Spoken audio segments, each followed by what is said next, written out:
માના નાસી કે પલાયન થઈ જવું. નાસી પાકનો અર્થ થાય છે કોઈને કોઈ એન કેન પ્રકારનો બહાનો બતાવીને છટકી જવું. જે વ્યક્તિ ખૂબ જ વિષયી હોય છે, જે વિષયનો જ કીડો હોય, કામનાશક્ત હોય છે, એ જ ખાસ નાસી પાક કે સંતાઈ જાય છે.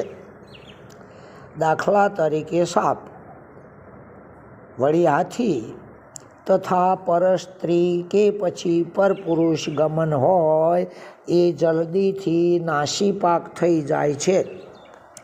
વળી નાસી પાકને જેટલી મોતની બીક નથી હોતી, એનાથી વધુ બીક પોતાના માન સન્માન કે માન ભંગ થાય અથવા તો માનહાનિ થાય એની બીક વધારે હોય છે.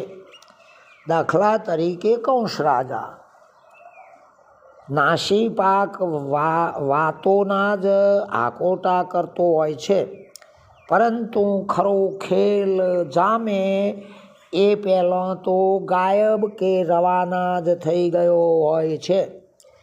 આમ નાસી પાકને બીજાનું માન અપમાન કરવામાં આનંદ થાય છે. જે અજાણ્યા કે પછી ગભરું હોય તેમને જ બિવરાવતો હોય છે, પરંતુ એને લાગે કે અહીં આપણા ગપ્પા કે ડેંગ કોઈ પણ કામ આવશે નહીં, તો તે ગમે તેવી સભા કે પછી રણ મેદાન છોડી દેતા જરાય વિચાર કરતો નથી હોતો. આને કહેવાય નાસી પાક. અરે જે સત્યના હિમાયતી હોય છતાં પણ આકરા સમયે સત્યને પણ તિલાંજલિ આપે છે, એને જ નાસી પાક કહેવાય છે. વળી હરજીવન મહારાજ પણ કહે છે કે કરે શિકાર કોઈ લાવરો તેતરોના, વાઘ દેખી હામ હારે હૈયે. એટલે કે વાઘ જોઈને છોકરો રઝડાવી ના દેવાય. એમ સત્યમાં વાદ વિવાદ કરીને શું કાઢવું છે? આવો તો ડાયો વાક્યો બોલતો હોય છે અને પછી ખસી જાય છે. જેમ એક માણસને 25 થી 30 વર્ષ થવા આવ્યો હતો, તેના માતા પિતા તેના લગ્નની વાત કરે તો સામો થઈ જાય અને કહે કે મારે તો બ્રહ્મચારી કે પછી સંન્યાસી થઈ ધર્મના અર્થે જગતનું ભલું જ કરવું છે, એટલા માટે લગ્ન કરવો નથી. પરંતુ એના જે સંપર્કવાળા કે પછી મિત્રો હતા, એ જ સારી રીતે જાણતા હતા કે આ તો બાયલો કે નપુંસક જ છે અને સંસારમાં પડવું નથી, એવો ખોટો બહાનો બતાવે છે, પણ સાચું તો કહેતો જ નથી. આને જ કહેવાય નાસી પાક. વળી જેને ખબર જ પડી જાય છે કે હવે આપણું ધાર્યું કે આપણો સ્વાર્થ હવે સિદ્ધ થાય તેમ નથી, તે જલ્દીથી ઉતાવળ કરીને ભાગી જતો હોય છે. જેણે બીજાઓને હળધૂત કરી નાખ્યા હોય, પરંતુ બીજા લોકોનો સમય આવે તો તેઓ તેનો બદલો તો લેશે જ. આવા પરિણામ આવે તે પહેલાં તો તે કાયર થઈ ખસી ગયો હોય છે.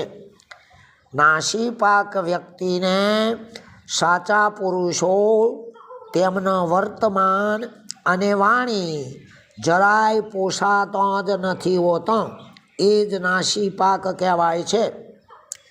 બીજું કે સત્ય જ્યાં પ્રગટ થયું છે એવા પુરુષોને જ તે સહન કરી શકતો નથી હોતો.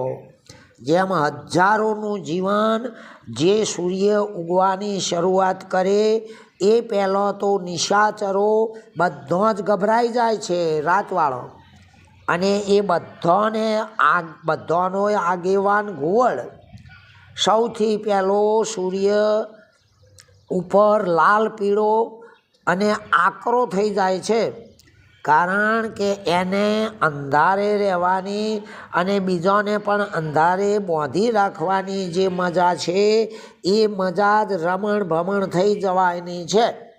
માટે જ કહ્યું છે કે માં મને હોલડું બીવરાવે.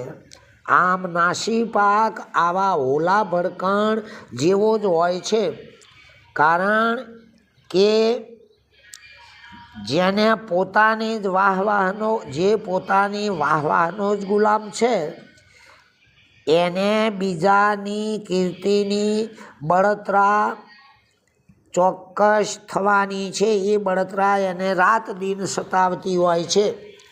નાસીપાક વ્યક્તિ ખાસ કરીને ગરજનો જ ઈયારી હોય છે, જે બીજાની મૂડીને પણ પચાવી પાડી કોઈ જ હિસાબ કિતાબ કે જવાબ આપવા જ તૈયાર નથી હોતો.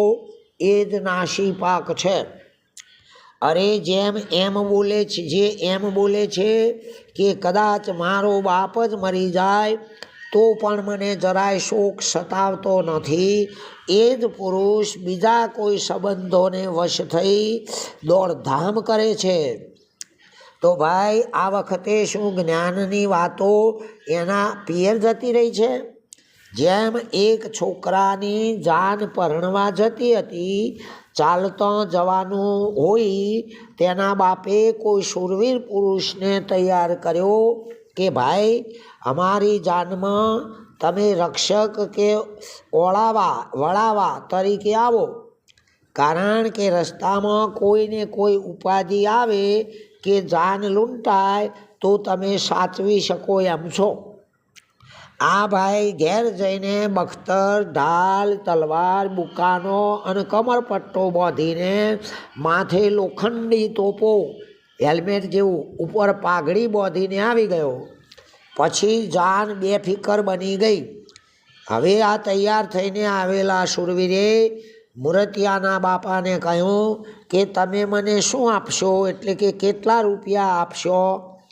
ત્યાં તરત જ મૂર્તિયાનો બાપ બોલ્યો કે ભાઈ ભલે જાન લૂંટાઈ જાય પણ તું ઘેર પાછો જતો રહે. પેલાએ કહ્યું કે કેમ? ત્યારે મૂર્તિયાનો બાપ બોલ્યો કે ભાઈ તું તો રક્ષક છે કે પછી માગણ ભિખારી છે? ત્યારે પેલો બોલ્યો કે હું તો ભોંડ ભવૈયાના ખેલ કરનારો છું. તો મૂર્તિયાનો બાપ બોલ્યો કે ભાઈ આવા ભોંડ ભવાયા કે ખેલાડુને આગેવાન કરું તો મારું અને મારી જાનનું નાક કપાય છે.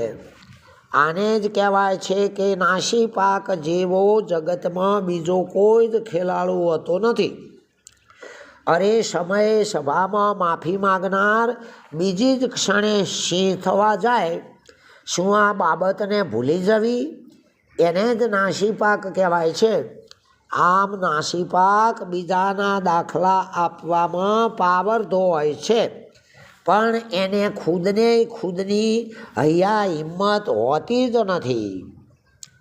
જેમ નાની એવી પોલી ભૂંગળી લઈને એના ઉપર વજન વગરનો હલકો દાણો મૂકો, પછી ધીમે ધીમે ધ્યાન રાખીને હળવી ફૂંક મારો તો તે દાણો ઊંચો નીચો થવાનો જ છે.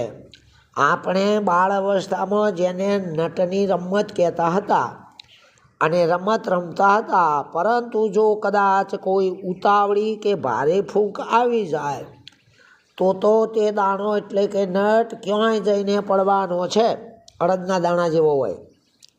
એ જ રીતે આવો નાસીપાક ફોરો, હલકો અને અશકલો જ હોય છે, જે બીજાની તાળીઓ કે વાહવા પર જ કૂદતો હોય છે. પરંતુ જો કોઈ વર્તમાન સિદ્ધ પુરુષ આવી જાય તો આવો નાસીપાકનો ફેસ તરત જ બદલાઈ જાય છે. આમ નાસીપાક એ જ સંતનો બુરખો પહેરેલો છૂપો શૈતાન કહેવાય છે. માટે આપણે બટાકા, કાકડી કે પછી કોઈ પણ શાકભાજીને સમારતા હોઈએ ત્યારે આંખમાં પાણી આવતું નથી, પણ જ્યારે મરચાં કે ડુંગળી સમારતા હોઈએ તો આંખમાં પાણી આવી જ જાય છે. તો આંખ તો એના એ જ છે. તો પછી પ્રિય અપ્રિય, વાલું વેગળું, પોતીકું પરાયું, આ બધું તો એવું ને એવું જ ઉલટાનું વધી ગયું હોય એમ લાગે છે. આ જ આપણી નાસીપાકની સાબિતી છે. મનોરંજનનો આ વિડીયો છે, કોઈ પણ વ્યક્તિગત દોષો માટે નથી. ઓમ તત્સત. પરમાત્મા સદગુરુ મહારાજનો જય.